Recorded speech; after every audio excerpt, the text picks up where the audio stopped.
Imagine discovering that a collection of ancient writings, some more than 2,000 years old, appears to describe ideas that sound remarkably similar to what modern science would eventually uncover. Coincidence? Inspired insight? Or are we simply reading today's knowledge back into yesterday's words? For centuries, believers have pointed to passages in the Bible that they say anticipated scientific discoveries long before telescopes, satellites, microscopes, and laboratories existed. Skeptics, on the other hand, argue that these verses are poetic, symbolic, or so broadly written that they can be interpreted to fit almost any scientific finding after the fact. So who's right? Tonight, we're stepping into one of the most fascinating debates at the crossroads of faith and science. We'll examine 10 biblical passages that many people claim predicted modern scientific discoveries.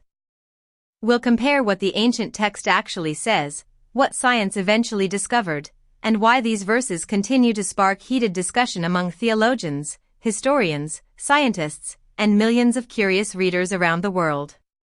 This isn't about proving or disproving religion. It's about exploring one of history's greatest intellectual mysteries. As we go, ask yourself a simple question: are these genuine glimpses of scientific truth hidden in ancient scripture, or examples of humans finding new meanings in timeless words? The answer may not be as straightforward as either side expects. The first claim begins not on Earth, but with the universe itself. One of the most frequently discussed examples comes from the opening chapter of Genesis. The Bible begins with the now famous words, "In the beginning God created the heavens and the earth." To many believers, this simple sentence carries an astonishing implication: the universe had a definite beginning. For much of recorded history, that idea was far from universally accepted. Ancient philosophers proposed many competing models of reality. Some imagined an eternal universe that had always existed. Even well into the 20th century, several respected scientists defended a steady-state universe in which matter was continually created, allowing the cosmos to exist forever without a true beginning. Then scientific observations began changing the conversation. In the 1920s, astronomers observed that distant galaxies were moving away from one another. This suggested that the universe was expanding. If everything is moving apart today, then tracing that motion backward implies the universe was once compressed into an unimaginably dense and hot state. This eventually became known as the Big Bang theory. Later discoveries strengthened this picture. The detection of cosmic microwave background radiation provided powerful evidence that the universe had evolved from an earlier, hotter condition. Today, the expanding universe model forms a central part of modern cosmology. For many Christians, this scientific conclusion echoes Genesis: the universe had a beginning rather than existing eternally. Critics, however, urge caution. They point out that Genesis is primarily a theological text explaining who created the universe and humanity's place within it, not a scientific account describing cosmic inflation, quantum gravity, or astrophysics. The word beginning does not function as a scientific prediction in the modern sense, and many scholars argue that reading the Big Bang into Genesis reflects contemporary interpretation rather than the original intent of the passage. Still, the comparison remains compelling. Whether one sees prophecy, coincidence, or poetic resonance, the overlap between an ancient declaration of a cosmic beginning and modern cosmology continues to fascinate audiences around the world. Our next claim shifts from the birth of the universe to something we experience every single day, yet often take for granted: the shape of our own planet. For thousands of years, one of the most persistent myths is that ancient people universally believed the Earth was flat. The historical reality is far more complex. Many educated thinkers in ancient Greece already argued that the Earth was spherical centuries before the time of Christ, using observations of shadows, eclipses, and the changing positions of stars. Even so, supporters of biblical scientific foreknowledge often point to a verse found in the book of Isaiah. It speaks of God sitting above the circle of the earth. Some interpret this as a remarkable reference to Earth's roundness. They argue that at a time when many cultures held differing cosmological ideas, the Bible described the planet in a way that harmonizes with what modern science confirms. The discussion centers on one important word, circle. Does it refer to a flat disk viewed from above? Or could it imply a sphere? The original Hebrew word has generated centuries of debate. Some scholars maintain that it simply describes a circular horizon or vault, while others believe it is consistent with a rounded Earth. Science, of course, eventually settled the question through observation. Explorers circumnavigated the globe. Ships disappeared hull-first over the horizon. Photographs from space finally removed all doubt. Earth is an oblate spheroid, a sphere slightly flattened at the poles. Those who see Isaiah as scientifically insightful argue that the verse fits comfortably within this understanding. Skeptics respond that the language is poetic rather than technical. They caution against assigning precise scientific meanings to ancient literary expressions. In their view, Isaiah's purpose was to emphasize God's sovereignty over creation, not to provide a lesson in planetary geometry. The debate illustrates a recurring pattern. The same words can appear either astonishingly predictive or entirely symbolic, depending on the assumptions brought to the text.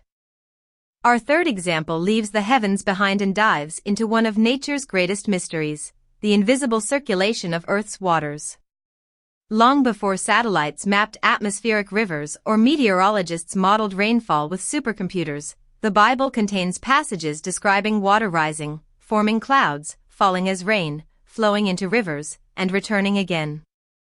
One of the clearest examples appears in Ecclesiastes, where the writer observes that all rivers flow into the sea, yet the sea is never full. From there, the waters return again. The book of Job also contains descriptions of water being drawn upward into clouds before falling back as rain. To modern readers, these passages resemble the water cycle, a continuous process powered by the sun. Water evaporates from oceans, lakes, and rivers. It rises into the atmosphere as vapor, condenses into clouds, and eventually returns to Earth through rain or snow. From there it travels across the land or underground before reaching the oceans once more, beginning the cycle again. Today this process is taught in elementary science classrooms around the world. It is fundamental to Earth's climate and essential for sustaining life. Supporters argue that these biblical descriptions capture the essence of this remarkable system centuries before the scientific mechanisms of evaporation, condensation, and precipitation were formally understood. Others disagree. Historians note that ancient civilizations observed rainfall, rivers, clouds, and evaporation in everyday life. Farmers, sailors, and shepherds depended upon understanding seasonal weather patterns. While they lacked modern scientific explanations, they certainly recognized that water seemed to move through nature in repeating cycles. From this perspective, the biblical writers were making thoughtful observations about the natural world rather than revealing hidden scientific knowledge far ahead of their time. Yet the elegance of these passages continues to intrigue readers. Whether viewed as divinely inspired insight or careful observation of creation, they demonstrate an enduring appreciation for the remarkable order found in nature. And these first three examples are only the beginning.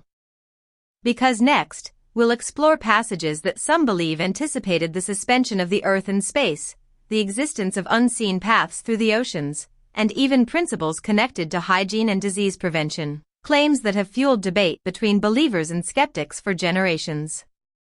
As the evidence grows, so does the central question: are these extraordinary coincidences, timeless poetry, or something far more profound? If the first three examples raised questions about the origins of the universe, the shape of the Earth, and the movement of water, the next four claims venture into even more intriguing territory. Here, supporters argue that the Bible contains observations about the natural world that seem surprisingly consistent with later scientific discoveries. Critics, however, continue to caution that many of these passages are poetic or descriptive rather than predictive. As before, the challenge is to separate what the text actually says from the interpretations people bring to it centuries later. The fourth discovery begins with a verse that has fascinated readers for generations. In the book of Job, one passage states that God hangs the earth on nothing. To a modern audience, those words sound striking. Today, we know that Earth is suspended in space, orbiting the Sun under the influence of gravity. There are no visible pillars holding it up, no cosmic turtle supporting its weight, and no giant structure beneath it. Instead, planets move through the vacuum of space according to the laws of physics. For believers, this verse appears remarkably ahead of its time.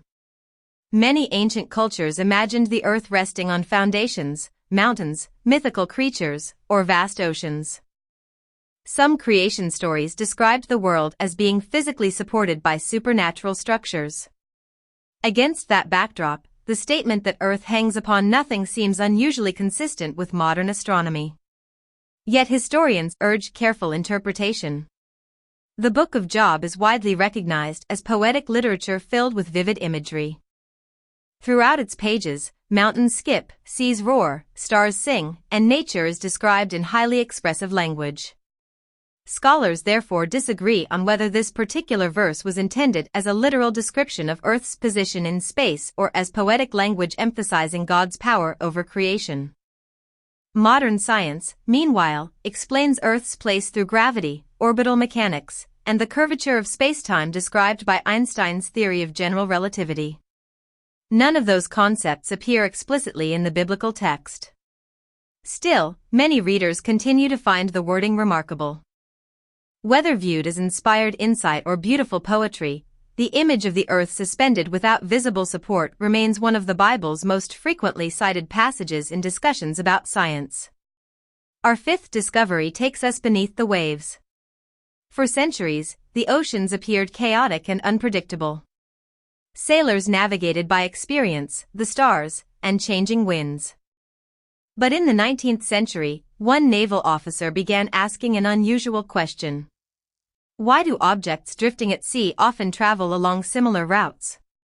That question led American naval officer Matthew Fontaine Maury to study ocean circulation. His research eventually helped map major ocean currents, earning him the title Father of Modern Oceanography.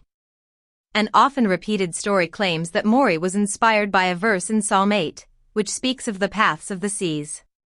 According to the account, he wondered whether these paths might actually exist beneath the surface. His investigations contributed to a greater understanding of predictable ocean currents used by ships around the world. Supporters see this as a fascinating example of Scripture encouraging scientific exploration rather than opposing it. However, historians point out that the historical details are more nuanced. Maury certainly referred to biblical passages during his lifetime, but his discoveries resulted from years of careful observation, measurements, and analysis rather than from a single verse alone. Ocean currents themselves are driven by winds, Earth's rotation, temperature differences, and variations in water density, processes understood through modern oceanography. Even so, the phrase paths of the seas has captured the imagination of millions. Whether interpreted as poetic imagery describing sea life or as an observation hinting at organized ocean circulation, it continues to be one of the Bible's most discussed scientific comparisons. The sixth discovery shifts from oceans to medicine. Long before bacteria were discovered, before microscopes revealed invisible microorganisms, and before hospitals adopted sterilization procedures, the laws recorded in the books of Leviticus and Numbers contain surprisingly detailed instructions concerning cleanliness. Individuals suffering from certain skin diseases were isolated from the larger community. People who had contact with dead bodies underwent purification before returning to normal life. Clothing suspected of contamination was examined carefully. Human waste was disposed of outside living areas. Hands and bodies were washed after specific forms of contact. To modern readers, these practices sound strikingly familiar. Today we understand that many infectious diseases spread through contaminated surfaces, bodily fluids, close human contact, or poor sanitation. Quarantine remains one of the oldest public health strategies and continues to be used during outbreaks of contagious disease. Proper waste disposal and hygiene have saved countless lives. Because of these similarities, many Christians argue that the Mosaic laws demonstrated medical wisdom far beyond what neighboring civilizations possessed. Historians and medical scholars, however, offer additional context. The primary purpose of many biblical purity laws was religious and ceremonial, distinguishing ritual cleanliness from uncleanness within Israel's covenant life. Although some regulations may also have reduced disease transmission, the text itself does not explain them in terms of germs, viruses, or microbiology.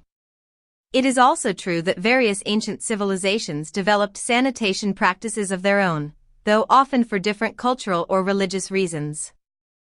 Nevertheless, the overlap between these ancient instructions and modern public health principles remains a subject of continuing interest. Whether viewed as divine foresight, practical wisdom, or both, the biblical emphasis on cleanliness continues to resonate in an age where hygiene is recognized as one of medicine's greatest tools. The seventh discovery explores perhaps the smallest world imaginable, the invisible realm of living organisms.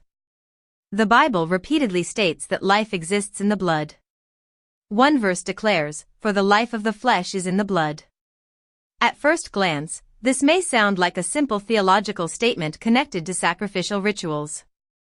But some readers believe it anticipated a biological truth that science only fully appreciated centuries later.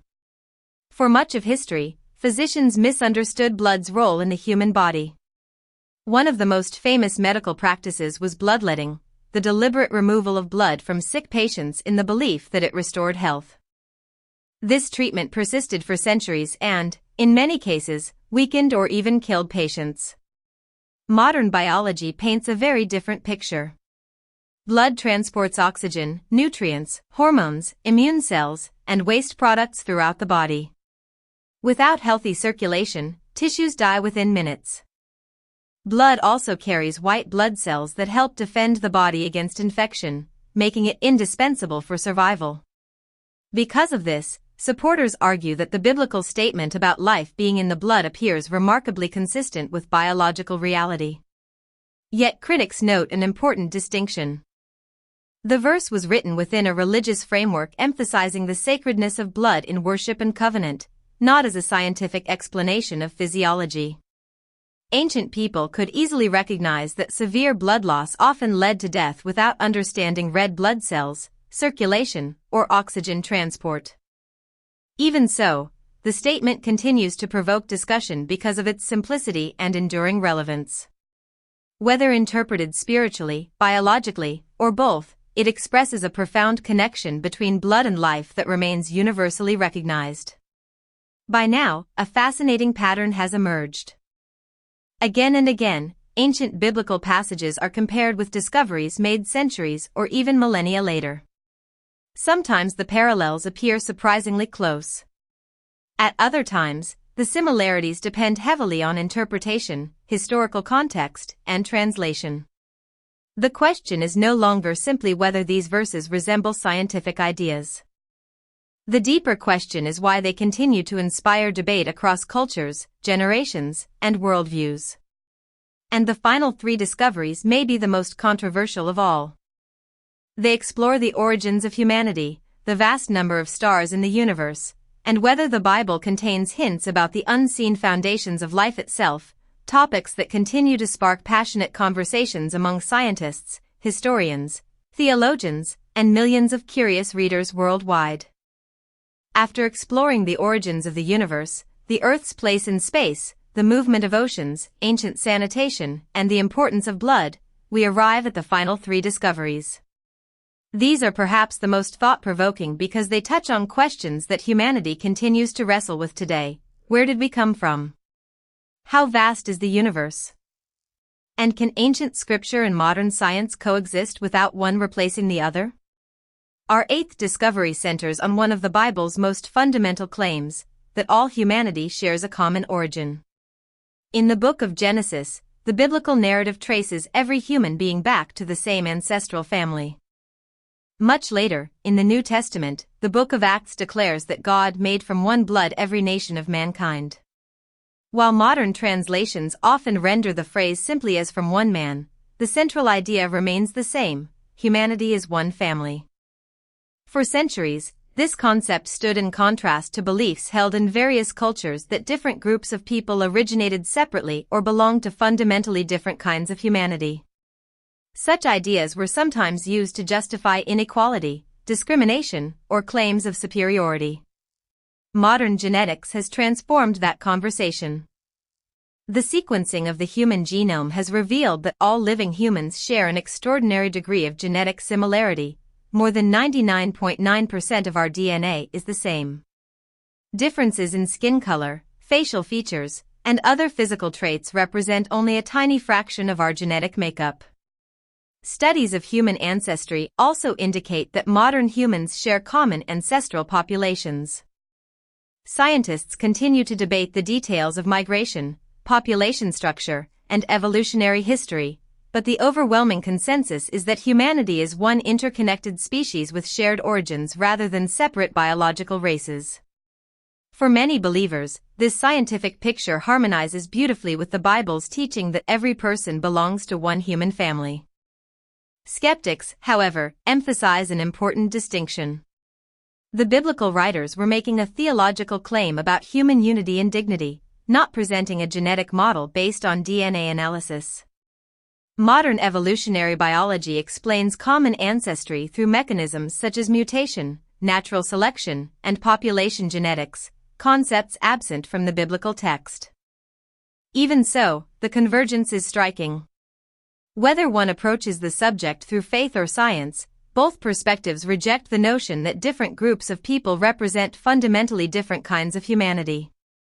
Instead, they point toward an extraordinary truth: despite our differences, we are profoundly connected. Our ninth discovery turns our attention upward once again, to the stars. When ancient people looked into the night sky, they saw thousands of stars visible to the naked eye. Without telescopes, the universe appeared vast but still countable. Yet throughout the Bible, the stars are repeatedly described as being beyond human ability to number. God tells Abraham that his descendants will be as numerous as the stars of heaven. The prophet Jeremiah speaks of stars that cannot be counted. To many readers today, these passages seem almost obvious. Modern astronomy has revealed a universe far larger than anyone in the ancient world could have imagined. Our own galaxy, the Milky Way, contains hundreds of billions of stars. Beyond it lie hundreds of billions, perhaps even trillions, of additional galaxies scattered across the observable universe. The total number of stars is so immense that it exceeds the grains of sand on Earth's beaches by many estimates. Every improvement in telescope technology has expanded our understanding of just how enormous the cosmos truly is. Supporters argue that the biblical description of countless stars aligns remarkably well with these discoveries. Critics respond that describing stars as innumerable is a natural poetic expression. Even before telescopes, the night sky could inspire awe, making too many to count a reasonable literary description rather than a scientific forecast. Still, the comparison continues to capture people's imagination because the scale revealed by modern astronomy is almost beyond comprehension. Ancient shepherds gazing into the darkness could never have imagined galaxies stretching across billions of light-years or powerful telescopes detecting light that began its journey before Earth even existed. Yet the biblical image of an almost limitless heaven continues to resonate in light of those discoveries. Our 10th and final discovery examines one of the most debated questions of all. Can science explain how life began? The Bible repeatedly emphasizes that life itself originates from a creator. It portrays living organisms reproducing according to their kinds, describes humanity as uniquely endowed with life, and presents the natural world as orderly rather than chaotic. Modern science approaches these questions differently.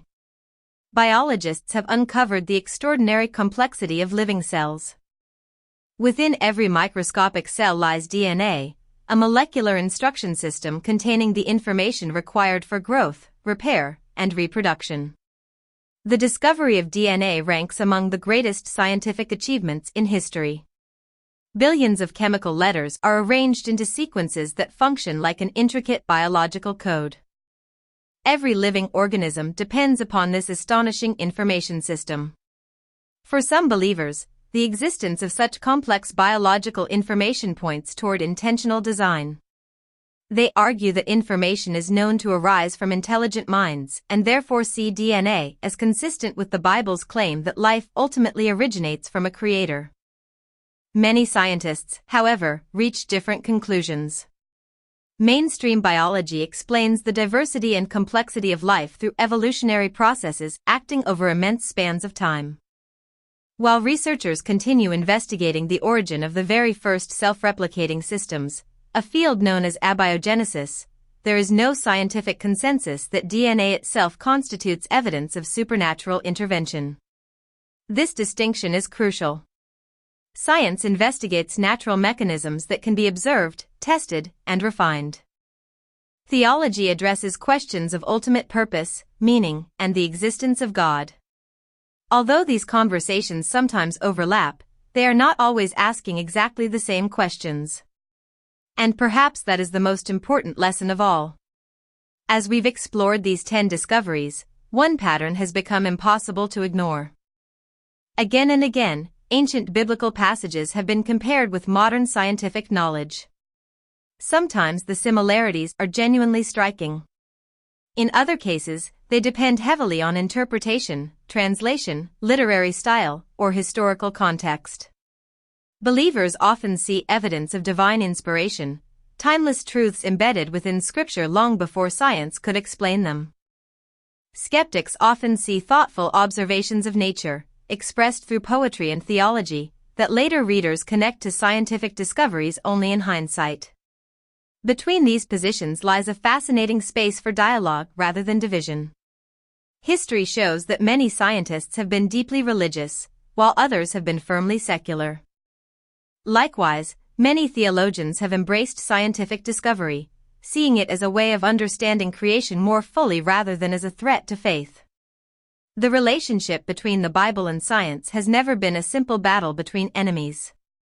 Instead, it has often been a conversation that has lasted for centuries and continues today. Perhaps the greatest value of these passages is not that they settle every debate, but that they encourage curiosity. They invite us to ask difficult questions, to investigate, to compare evidence, to appreciate both the ancient search for meaning and the modern search for understanding. Whether you believe these verses contain extraordinary foresight, timeless theological wisdom, or poetic reflections on the natural world, one fact is undeniable. They have inspired generations of people to look more closely at the universe and to ask questions that remain among humanity's greatest. And maybe that's the real discovery. Not that the Bible replaces science. Not that science replaces faith. But that both, in their own ways, have motivated countless people to explore a universe that is far more remarkable, more mysterious, and more awe-inspiring than any of us fully understand. The debate is far from over. And perhaps that's exactly why it continues to captivate millions of minds around the world.